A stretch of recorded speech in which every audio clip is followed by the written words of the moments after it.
fazendo mal. Quando a gente fica aperreado, bolacha de água e sal.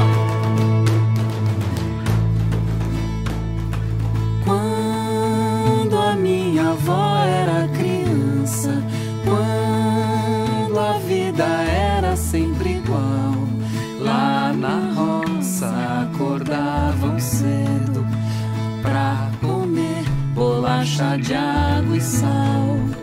Quando meu avô era criança, veio num navio de Portugal. A viagem ficou na lembrança, só comiam bolacha de água e sal. Meu gosto é radical.